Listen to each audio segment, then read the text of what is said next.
지선아 사랑해 하는 책으로 믿는 사람뿐만 아니라 믿지 않는 사람에게도 잘 알려진 이지선 씨의 새로운 소식을 들었습니다.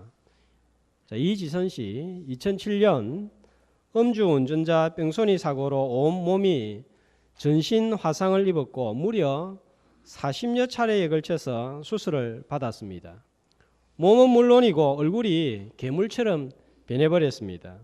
괴물처럼 변한 자신의 얼굴을 보면서 그 교통사고에서 오빠가 불구덩이 속에서 여동생을 건져내었는데 그렇게 꺼내준 오빠를 향해서 차라리 불 속에서 끄집어내지 말지 뭐 하려고 나를 구해서 이런 모습으로 살게 해 차라리 죽는 게 낫지 원망을 많이 했습니다. 그런데 지금은 이런 절망 속에서 빠져나와서 사고 전으로 돌아가고 싶지 않습니다. 저는 지금 이대로 만족합니다.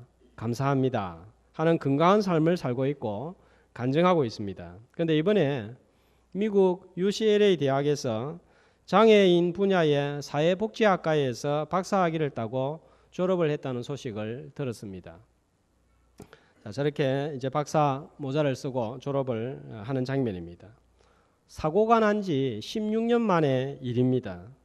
사고 후에 고통의 시간을 겪으면서 이렇게 세상에 힘들고 어려운 사람들이 많이 있구나 알게 되었고 내가 저 사람들을 위해서 앞으로 남아있는 인생을 살고 도울 수 있는 사람이 되면 좋겠다 이런 생각을 하고 장애인을 돕는 공부를 2005년부터 시작해서 11년 만에 공부를 마치고 학위를 얻었습니다. 기적 같은 인생 드라마입니다. 현재 38살입니다. 그리고 삶의 고비마다 의미가 있고 고난의 끝에는 생각지도 못했던 보물이 있는 것 같습니다 하는 의미심장한 말도 남겼습니다. 많은 사람들이 이지선 씨의 이 모습에 박수를 보내고 감동을 받습니다. 인생의 불행을 딛고 일어서서 많은 사람들에게 용기와 감동을 주고 있기 때문입니다. 이런 이지선 씨의 소식을 들으면서 어떻게 저런 바닥 같은 인생에서 저렇게 아름다운 고백을 하고 건강한 삶을 살 수 있었을까? 이지선 씨보다 조건이 나은 우리는 저런 삶을 살 수 없을까 하는 생각을 가져봅니다. 성경에는 이지선 씨보다 훨씬 더 열악한 절망적인 인생이 변화되어서 새롭게 인생을 살아가는 여러 사람들을 소개하고 있는데 그 가운데 한 사람이 오늘 읽었던 본문에 나오는 나병 환자입니다. 고대 사회에서 나병 환자는 불치의 병을 앓고 있는 사람이었습니다. 몸속에 세균이 번져서 신체 일부분이 떨어져 나가고 문드러지는 무서운 질병이었습니다. 코끝이 문드러지고 손끝 발끝이 떨어져 나가고 신체 얼굴의 일부분이 문드러져서 형체를 알 수 없는 그런 모습을 가지게 되었습니다. 과거에 나병 환자는 전염성도 있는 것으로 알려졌기 때문에 다른 사람에게 접근하는 것이 금지가 되었습니다. 그래서 유대 사회에서는 고대 사회에서 사람들이 지나가면 나는 문둥병에 걸렸다. 재수가 없다. 재수가 없다. 재수가 없다. 이렇게 세 번 소리를 쳐서 사람들이 자신에게 접근하지 못하도록 알려야만 됐습니다. 그렇게 외치지 않으면 사람들이 돌을 던져서 쫓아냈습니다. 그래도 사람들로부터 떠나지 않으면 돌에 맞아 죽는 거예요. 불치의 병이 뜬 것도 서럽고 무서운데 나병을 당시의 사람들은 죄가 많아서 저주를 받아서 저런 병에 걸렸다 이렇게 생각을 했습니다. 당연히 사회생활을 할 수도 없었고 공동체로부터 완전 고립이 되었습니다. 왕따를 당했습니다. 일을 할 수도 없었습니다. 일을 할 수 없으니까 먹고 살 길이 없습니다. 얻어먹고 살아야 되는데 얻어먹고 살기도 힘들었습니다. 신앙생활도 할 수 없었습니다. 제사를 지내려고 성전에 들어오는 것이 금지가 되어 있었습니다. 육체적인 고통과 더불어서 정신적으로 영적으로 말할 수 없는 고통을 겪으면서 살아가야 되겠습니다. 자, 이런 인생이니까 누구 하나 손을 내밀어 주는 사람이 없습니다. 말을 걸지도 않습니다. 가까이 하지도 않습니다. 사람들한테 나타났다가는 돌세례를 받는 것이 인사였습니다. 죄가 많아서 받은 질병이라 생각하고 동정하는 사람도 아무도 없었습니다. 현대의 불치의 암보다 훨씬 더 심각하고 치명적인 질병이었습니다. 살아있는 송장이었습니다. 자, 이런 바닥 인생입니다. 그런데 이런 바닥 인생이 이제 깨끗하게 치유함을 받고 새 인생을 살아가게 됩니다. 사업을 하는 사람이라면 나도 좀 달라질 수 없을까? 바닥을 치고 있는 사람이라면 나는 좀 일어설 수 없을까? 어둠을 걸어가고 있는 사람이라면 나도 밝은 햇볕을 보면서 살아갈 수 없을까? 그런 생각을 가집니다. 바닥을 치던 절망적인 나병 환자는 어떻게 달라진 삶을 살 수 있었을까요? 오늘 말씀을 듣고 저와 여러분도 함께 일어서고 달라지는 인생이 되기를 주의 이름으로 축복합니다. 자, 나병 환자는 어떻게 달라진 삶을 살게 되었을까요? 첫 번째로 달라져서 새로운 삶을 살기를 위해서는 지금 이런 형편에 있는 나를 도울 수 있는 분을 만나야 됩니다. 사람은 누구를 만나느냐가 중요합니다. 인생을 잘 살기 위해서 좋은 만남이 있어야 됩니다. 불행한 사람들을 보면 만남이 잘못된 경우가 많습니다. 요즘 묻지마 살인, 묻지마 범죄가 많이 일어납니다. 그런데 지금만 일어난 것이 아닙니다. 91년 10월 19일 토요일 서울 여의도 광장에서 발생한 사건입니다. 지금부터 한 25년 전에 여의도 광장은 지금과 많이 다른 모습이었습니다. 콘크리트 바닥 광장으로 많은 사람들이 주말이 되면 구름대처럼 몰려들어서 자전거를 타고 아이들은 롤러스케이트를 타고 솜사탕이나 아이스크림을 사 먹으면서 아이들이 뛰놀았습니다. 보행자의 천국이었고 자동차 진입은 금지가 되어 있었습니다. 그런데 느닷없이 자동차 한 대가 넓은 여의도 광장을 들어와서는 이리저리 질주하기 시작했습니다. 보이는 대로 사람을 향하여 돌진을 했습니다. 그 사고로 2명의 아이가 죽었고 21명이 부상을 당했습니다. 그야말로 묻지마 운전, 묻지마 살인에 해당되는 사건이었습니다. 이런 끔찍한 일을 저지른 사람은 당시 20세의 김용재라는 청년이었습니다. 이 청년이 왜 이런 일을 저질렀을까요? 어린 시절부터 만남에 문제가 있었습니다. 김용재의 어머니는 너무 가난해서 아들이 초등학교 다닐 때 아들을 내팽개치고 집을 가출해버렸고 그 후 몇 년 뒤에 아버지는 농약을 먹고 자살을 해버렸습니다. 여기에다 김용재는 시력이 좋지 않아서 학교 칠판 글씨를 잘 못 보아서 읽지를 못하니까 친구들이 바보라고 놀리면서 왕따를 시켰습니다. 이러면서 마음에 분노와 불만이 쌓여가기 시작했습니다. 청년이 되어서 공장에 취직을 했는데 눈이 나쁘니까 실수가 반복이 되니까 작업반장과 사장이 화를 내면서 해고시켜버렸습니다. 다른 공장에 취직을 했지만 계속해서 해고를 당했습니다.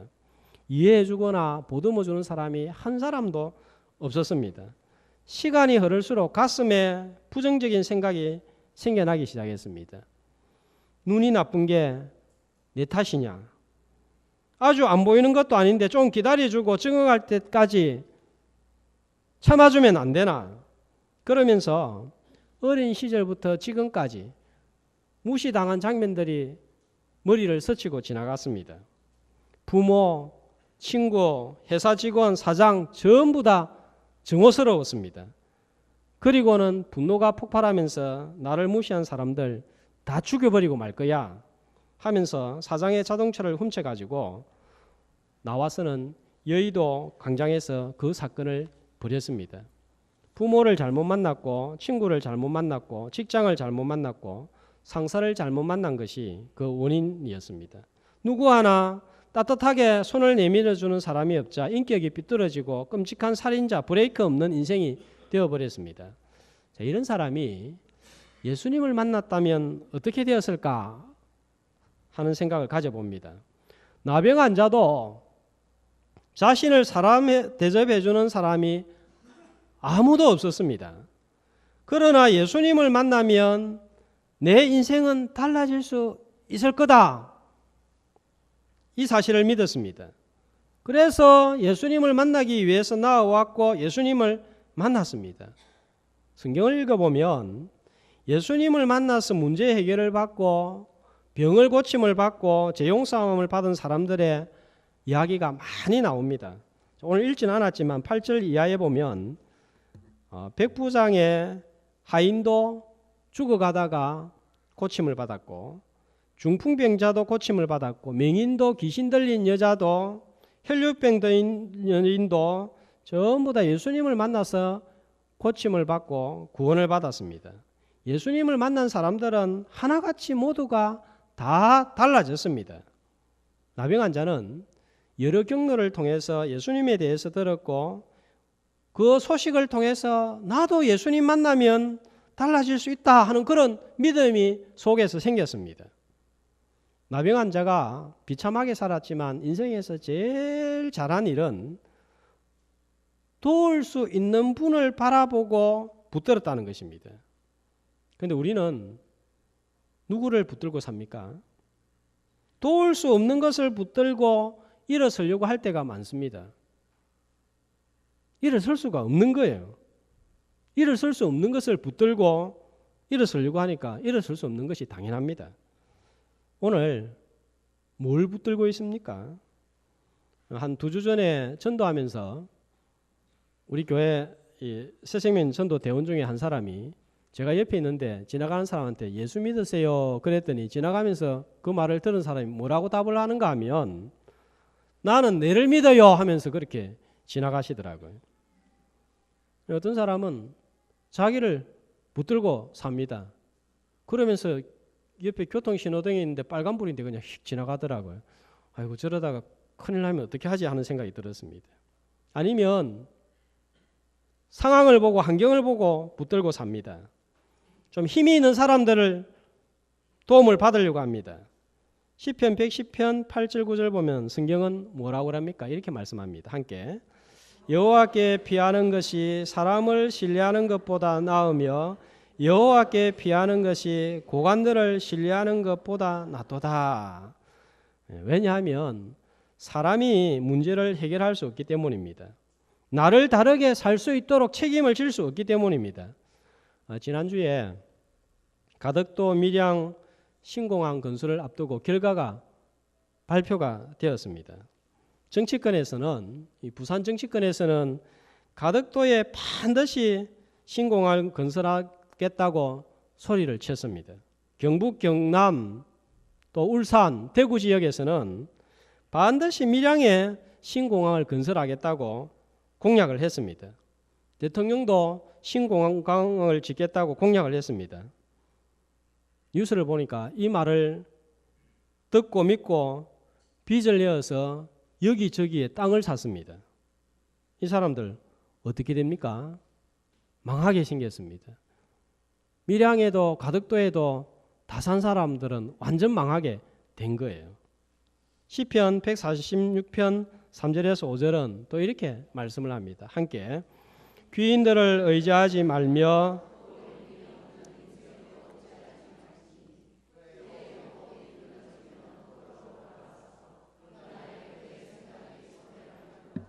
야곱의 하나님을 자기의 도움으로 삼으며 여호와 자기 하나님에게 자기의 소망을 두는 자는 복이 있도다. 여러분, 대통령도 도와주고 싶어도 도와줄 수 없는 상황이라는 게 있습니다. 힘이 있는 사람들, 귀인들, 권력자도 도울 힘이 없습니다, 사실은. 그러나 예수님을 붙들면 변화될 수 있습니다. 새롭게 될 수 있습니다. 일어설 수 있습니다. 나을 수 있습니다. 주님은 모든 것을 새롭게 할 수 있는 충분한 능력이 있기 때문입니다. 다른 것을 붙들지 말고 오늘 이 시간 예수님을 붙들므로 달라지는 삶이 되기를 주의 이름으로 축복합니다. 세상 사람들이 왜 구원을 받을 수 없습니까? 죄를 자기 힘으로 해결하려고 하기 때문입니다. 자기의 선행으로, 철학으로, 종교적인 행위로 죄를 해결하려고 합니다. 문둥병 같은 더럽고 추한 죄를 우리가 다 속에 가지고 있습니다. 불로 태운다고, 물로 씻는다고 태워지지도 않고 씻어지지도 않습니다. 나병 환자는 어떻게 깨끗하게 될 수 있었습니까? 온몸에 나병이 가득하고 가장 악한 나병에 걸려 있어도 주님은 치료할 수 있다. 주님이 원하시면 깨끗하게 될 수 있다. 이런 믿음으로 나아가서 주님을 만났기 때문입니다. 내 안에 온갖 더러운 죄가 가득하다. 생각도, 마음도, 손도, 발도, 입도 다 더럽다. 도무지 깨끗하게 될 수 없다. 그러나 주님의 십자가 붙들면 깨끗해질 수 있다. 이 믿음 가지고 주님 붙들면 용서받고 깨끗하게 될 줄로 믿습니다. 죄 씻음 받고 구원받을 수 없는 것을 붙들고 있으면 아무리 노력해도, 아무리 수고해도, 아무리 열심히 종교 생활을 해도 구원받을 수 없는 거예요. 장사를 해도 장사가 잘 되려고 하면 고객을 잘 만나야 됩니다. 고객도 주인을 잘 만나야 좋은 물건을 사게 됩니다. 같은 돈을 내고 옷을 사 입는데 옷 가게 잘 만나고 주인 잘 만나면 저렴하게 예쁜 옷을 입을 수 있습니다. 나쁜 주인 만나면 바가지 쓰고 손해를 봅니다. 여자분들은 특별히 어디를 잘 만나야 되는가 하면 미용실, 미용사를 잘 만나야 되는 것 같아요. 다 얼굴이 이상한 거는 뭐 때문에 그렇습니까? 내 얼굴은 예쁜데 미용사가 미용실에서 머리를 잘못 잘라가지고 다 마음에 안 드는 거예요. 멀쩡한 마음으로 갔다가 미용실에서 파마하고 얼굴 보고 뭐라 그럽니까? 내 얼굴은 왜 이렇게 못생겼지? 이렇게 잘 생각 안 합니다. 머리를 뜻같이 해가지고 뜻같이 만들어 놨네. 다 이리 생각하잖아요. 그러니까 미용실, 미용사를 잘 만나야 되는 거예요. 음식을 먹으러 가도 음식점을 잘 만나야 음식을 먹습니다. 집에 백지 하나를 발라도 보험을 들어도 사람을 잘 만나야 됩니다.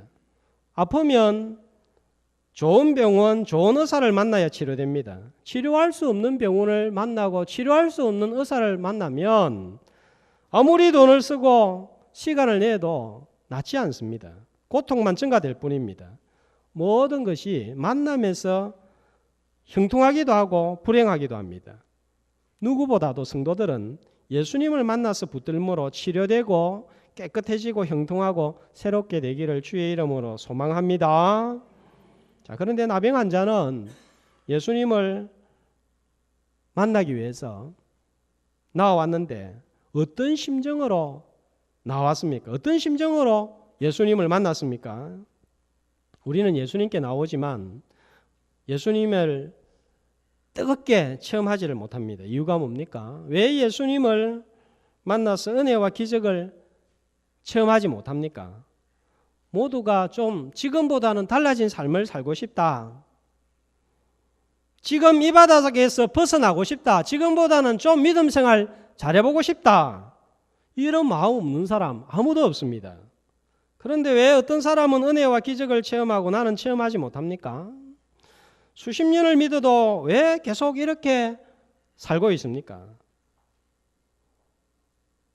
교회 안에 어떤 사람한테는 하나님의 은혜가 느껴지고 체험되어지고 달라지는 삶을 살고 있고 어떤 사람은 수십 년이 지나도 마음이 황폐하고 냉랭합니까? 나병 환자는 어떻게 나와서 예수님을 만났습니까? 죽기를 각오하고 나온 거예요. 우리는 예수님 만나면 좋고 안 만나면 할 수 없고 이런 마음으로 예수님을 만나려고 합니다. 그런데 나병 환자는 내가 이번에 돌에 맞아 죽는 날이 있어도 반드시 예수님 만나야 되겠다. 이런 마음으로 나와서 예수님을 만난 거예요. 꿈을 이루고 성공한 사람들 보면 참 부럽습니다.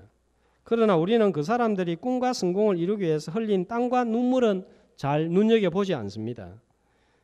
산악인 음홍길 대장, 지난번에 에베레스트 산 그 영화로 상영이 되었습니다. 히말라야 산맥에는 8,000m가 넘는 정상이 16개가 있는데 그 중에 제일 높은 산이 에베레스트 산입니다.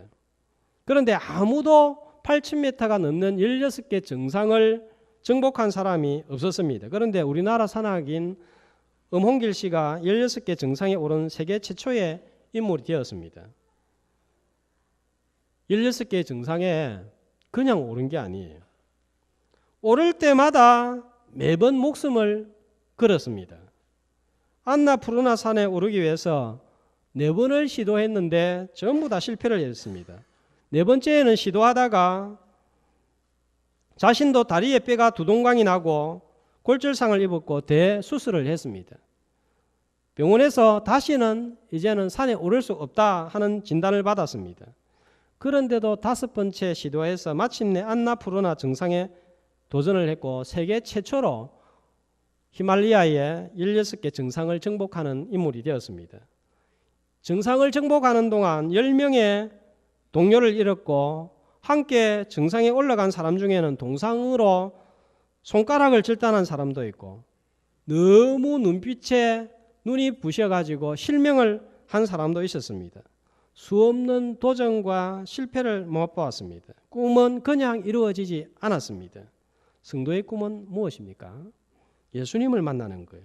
나병 환자도 예수님을 만나는 것이 삶의 목표고 꿈이 되었습니다. 그러나 나병 환자는 마을에 내려오면 사람들의 돌에 맞아 죽습니다. 그런데도 내려왔습니다. 자, 1절 말씀해 보면 몇 명이 예수님을 따랐죠?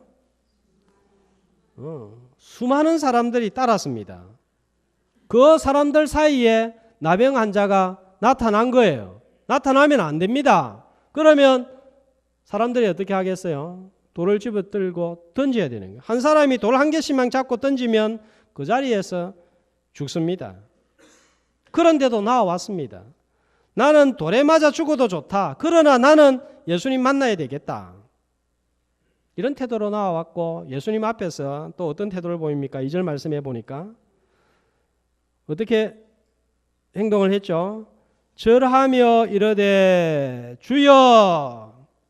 마가복음 1장 40절은 좀 더 나병 환자의 태도를 자세하게 이렇게 묘사해 주고 있습니다. 꿇어 엎드려 간구하여 이르되 간절하게 절박하게 매달렸습니다.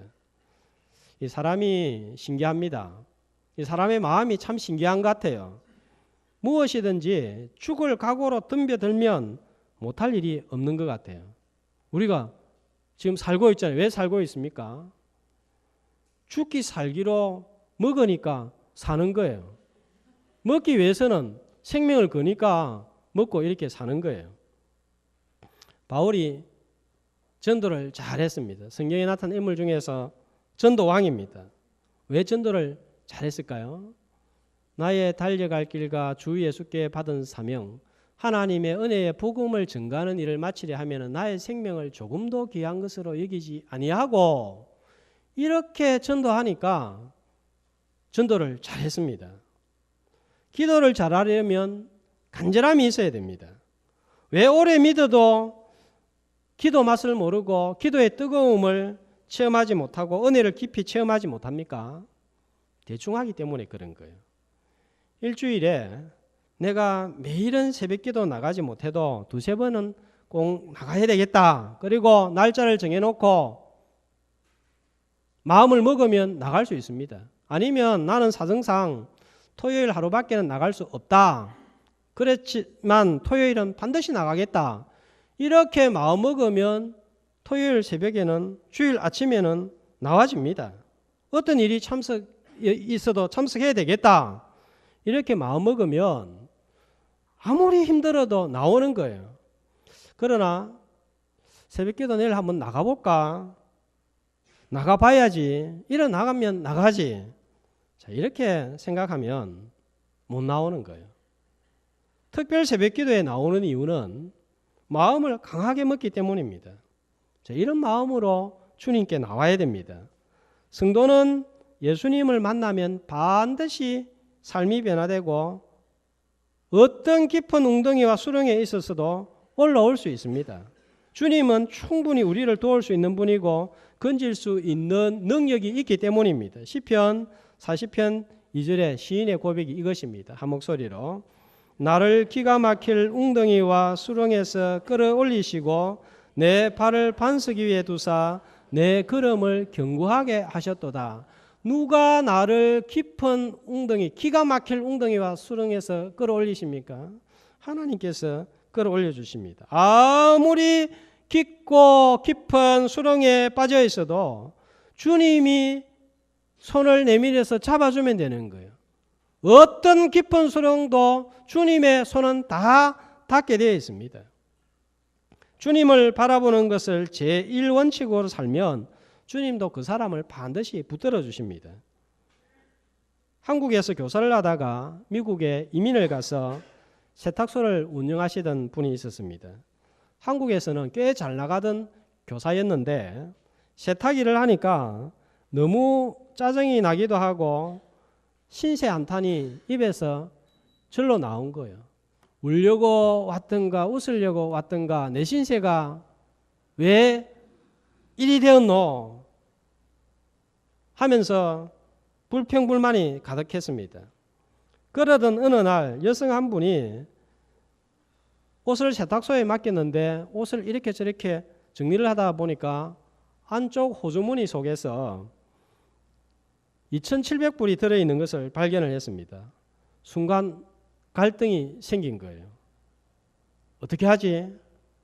그러나 하나님 믿는 사람이라서 빨리 생각을 고쳐먹었습니다. 예수 믿는 사람이 이러면 쓰나 하나님 보고 장사해야지 하면서 나중에 세탁한 옷을 주인에게 돌려주면서 농담 반 진담 반으로 이렇게 말했습니다. 사람 시험 들게 하지 마세요. 앞으로는 주머니 잘 보고 좀 맡기세요. 이렇게 돌려주었습니다. 그런데 나중에 알고 보니까 그 여성은 모 항공사 부사장의 아내였습니다. 그 일이 있은 후에 얼마 지나지 않아서 항공사의 모든 옷을 이분에게 다 맡겼습니다. 이것을 계기로 세탁소는 번창해서 나중에는 70명의 직원을 두는 세탁소 사장님이 되었다고 합니다. 삶 속에서 주님을 인정하고 사는 사람을 주님은 외면하지 않고 건져주시고 도와주셨습니다. 주님에게 못할 일은 없습니다. 주님이 원하시면 못할 일은 없습니다. 주님을 삶의 우선순위에 두고 주님을 만나는 일에 목숨을 거는 성도들이 되시기를 축복합니다.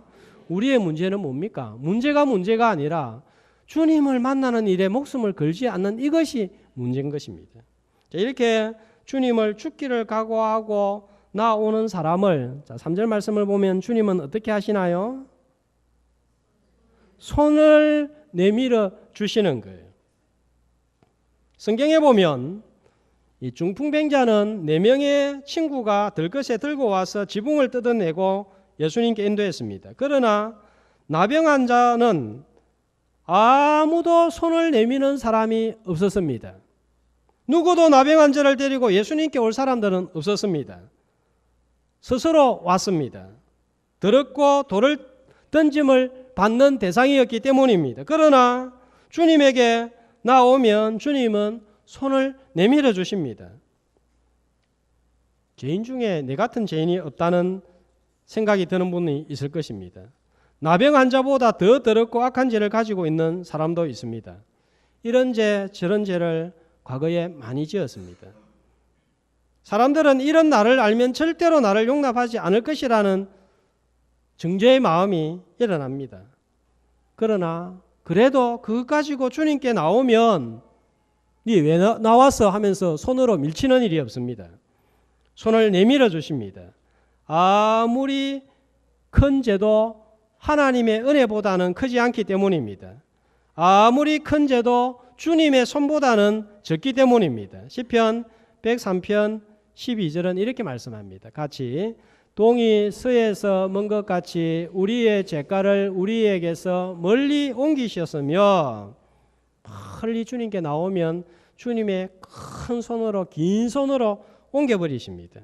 남편을 6명이나 둔 부도덕했던 여자도, 악착같이 세금을 거두었던 세리 삭개오도, 심지어는 살인을 저질렀는지 강도짓을 했는지 무엇을 했는지는 몰라도 십자가에서 처형을 받는 십자가의 강도도 주님이 손을 내밀어 용서하시고 구원해 주셨습니다. 그러나 사람들은 외면할 때가 많습니다.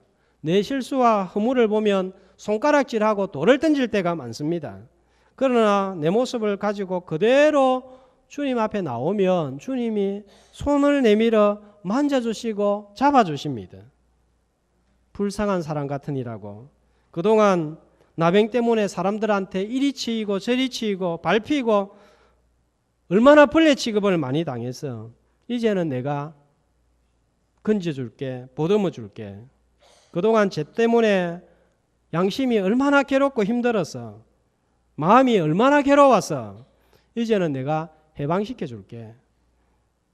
그동안 회사일로 마음이 얼마나 힘들었어. 내가 위로해줄게. 아이 문제 때문에 얼마나 눈물을 많이 흘려서 내가 닦아줄게. 우리가 할 일은 주님께 나오는 거예요. 나오기만 하면 주님은 손을 내밀어 잡아주십니다. 우리가 할 일은 그 주님이 손을 내미실 때에 거절하지 않고 그 주님의 손을 잡으면 되는 거예요. 주님이 원하시면 못할 일이 없습니다. 주님은 우리가 망하게 되기를 원하지 않습니다. 죄인으로 살기를 원하지 않습니다. 깊은 웅덩이와 수렁에 빠져 있기를 원하지 않습니다. 깨끗하게 되기를 원하고 건져주시기를 원하고 구원하여 주시기를 원합니다. 나병 환자의 치료를 통해서 예수님은 이것을 우리에게 전해주고 있는 거예요. 그런데 1절 말씀을 보시면 이 사건이 언제 일어났습니까? 산에서 내려오시니. 자, 이 말씀입니다. 복음서가 시간적인 순서로 기록된 것은 아닙니다. 그러나 마태는 의도를 가지고 예수님이 산에서 내리고 오시고 난 다음에 이 사건을 배치를 시켰습니다. 예수님은 산에서 뭘 하셨습니까? 뭘 하셨습니까? 5장, 6장, 7장에서 예수님이 하신 일은 제자들을 산에 모아놓고 말씀을 가르쳤습니다. 그 산에서 가르쳤다고 해서 이 말씀의 제목이 뭡니까? 5장, 6장, 7장을 가리켜서 산상부원이라고 합니다. 자, 어떤 의미가 있습니까? 말씀만 전달되고 끝나는 것이 아니라 이제는 말씀이 절망적인 삶의 현장에 적용되기를 원한 거예요. 천국 백성은 말씀을 듣고 고개 끄덕이고 그래야지, 그래, 이렇게 끝나는 것이 아니라 적용하는 삶을 살아야 됩니다. 적용은 믿음으로 합니다. 아무리 좋은 의사의 처방을 받았다고 해도 약국에 가서 약을 사서 먹지 않으면 아무런 효과가 없습니다. 아무리 좋은 연고를 가지고 있어도 이 연고를 상처 부위에 바르지 않으면 낫지 않습니다. 하나님은 오늘 우리에게 나병 환자 같은 처지에 놓인 우리가 달라질 수 있는, 새롭게 될 수 있는, 회복될 수 있는, 깨끗하게 될 수 있는 처방전을 주셨습니다. 주님을 죽기를 각오하고 나와서 만나면 되는 거예요. 그러면 주님이 손을 내밀어 주시고 그 주님의 손 잡으면 나는 달라질 수 있다. 이 처방전을 지금 마태를 통해서 우리에게 전달해 주셨습니다. 이제 우리는 선택을 해야 됩니다. 내 상황과 나 자신, 사람을 바라볼 것인가, 아니면 주님의 말씀을 듣고 모든 것을 하실 수 있는 주님을 바라보실 것인가 선택해야 됩니다. 나를 바라보고 상황만 바라보고 있으면 지금 이대로 살아갈 수밖에 없습니다. 이대로 살아야 됩니다. 그러려고 하면 나만 바라보고 상황만 바라보면 됩니다. 쉽습니다. 그러나 주님의 처방전인 말씀을 듣고 믿고 주님 만나는 것을 최우선으로 하고 주님을 만나면 주님이 손을 내밀어 주시고 우리는 변화될 수 있고 달라질 수 있습니다. 지금의 이 상황에서 벗어날 수 있습니다. 아무리 깊은 웅덩이라도 올라올 수 있습니다. 상황만 자신만 바라보지 말고 믿음으로 주님을 바라보고 죽기를 각오하고 주님을 만남으로 손을 내밀어 주시는 주님을 만나서 새롭게 되는 다음 한 주간 되시기를 주의 이름으로 축복합니다.